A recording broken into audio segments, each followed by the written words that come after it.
Imagina o seguinte cenário: você é a rainha do maior império do mundo conhecido. Palácios, riqueza, poder, tudo o que qualquer pessoa poderia querer. Mas você carrega um segredo, e um segredo que, se vazar, não só assina a sua sentença de morte, como condena todo o seu povo ao extermínio. Quem acompanhou o Game of Thrones sabe muito bem o que é isso. O jogo do poder em Westeros era brutal, e a história que eu vou contar hoje poderia ter sido escrita por George Martin, mas é um dos textos mais interessantes do judaísmo. Hoje a gente vai falar sobre o mundo da rainha Esther. Para entender o nível de pressão em cima dela, a gente precisa voltar um pouquinho no tempo. Estamos na Pérsia e o rei é Ahasverosh, um homem com o ego do tamanho do seu império e, diga-se de passagem, da própria incompetência. Ele decide fazer uma festa que não era uma festa comum. Foi uma festa que durou 180 dias. Imagina o fígado para aguentar esse open bar. E no clímax da festa,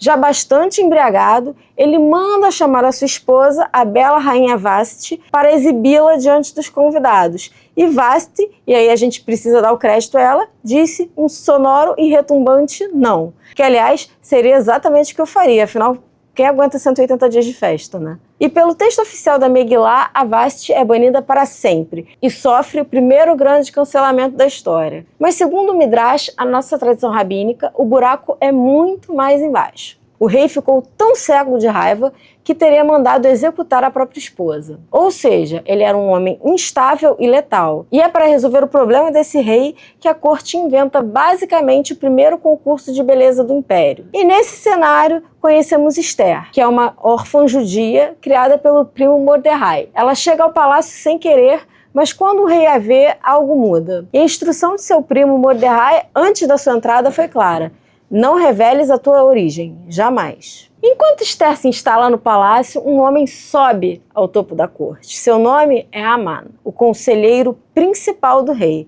o segundo homem mais poderoso do império. E Aman era daquele tipo que a gente conhece bem, o tipo que acumulou poder o suficiente, mas ainda precisa que todo mundo se curve a ele nas ruas, literalmente. Era uma exigência formal, e todo mundo se curvava, menos um. Todos os dias, em silêncio, sem confronto, mas com uma firmeza que deixava Aman com sangue nos olhos, até porque ele só se curvava a uma entidade, Deus. E a arrogância já descamba para a loucura. Aman não quer apenas punir Mordecai.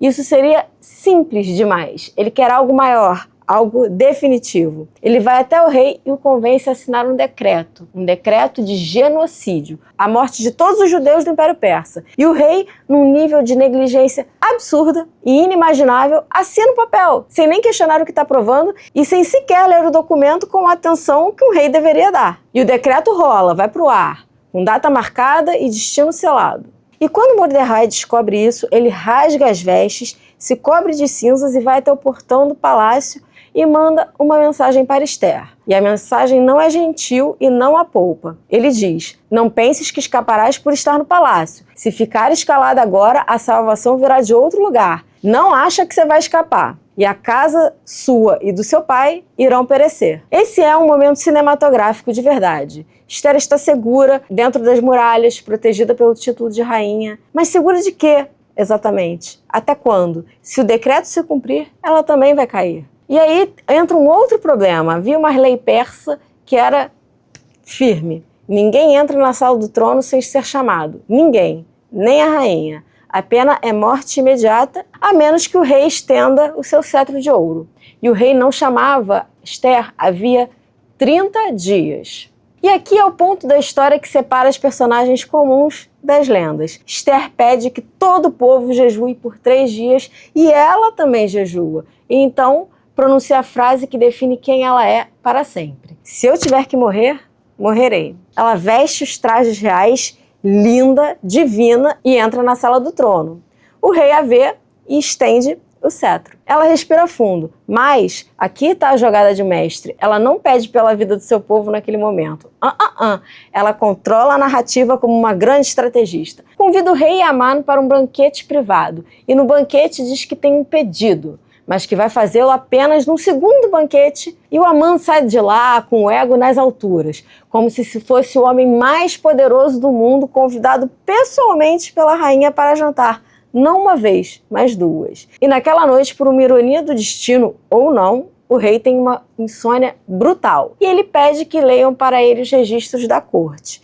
E num detalhe perdido, ele descobre que Mordecai, sim, Mordecai, uma vez salvou a sua vida denunciando um complô de assassinato. E ele nunca recebeu nenhuma honra por isso. Com vontade de remediar essa questão, e numa cena absolutamente shakespeariana, ele chama Aman logo cedo para perguntar o que deve fazer a um homem que o rei quer honrar. E o Aman, convicto de que o rei fala dele, sugere uma procissão real pela cidade, o mais alto dos tributos. O rei responde: ótima ideia, vá fazer isso por Mordecai. E em paralelo a isso, no segundo banquete, Esther joga a bomba. Ela olha para o rei e diz: minha vida e a vida do meu povo foram vendidas para o extermínio. O rei, atônito, afinal ele não tinha lido o decreto, pergunta quem ousa fazer isso. E ela aponta para Aman. Silêncio total, game over. Aman acaba exatamente onde ele havia preparado a morte do outro, enforcado na forca que ele mandou construir para Mordecai. E esse é o Purim.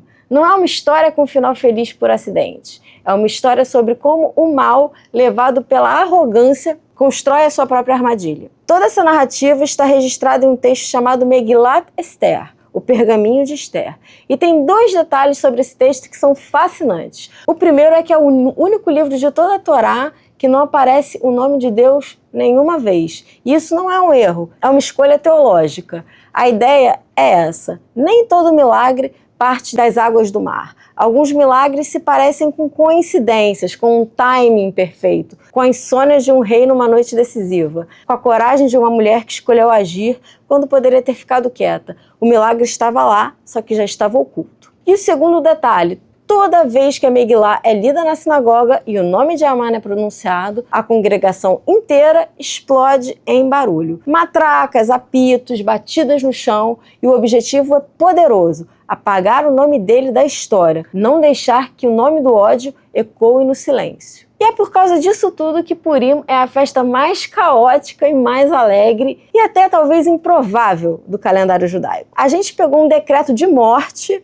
e transformou em celebração. Fantasias, comidas, presentes, vinho, bastante vinho e a memória viva de que a sobrevivência do nosso povo não é fruto do acaso. Há uma linha que atravessa a história de Esther, de Mordecai, e chega até hoje. Quando o momento chega, você age, mesmo com medo, mesmo sem qualquer garantia. E se eu tiver que morrer, morrerei. E se você quer ver como tudo isso acontece na prática, a leitura da Megilá, a bagunça das matracas e dos bastidores da festa de Purim, já deixa o seu like que tá vindo mais conteúdo sobre essa e outras festas aqui na Rai TV.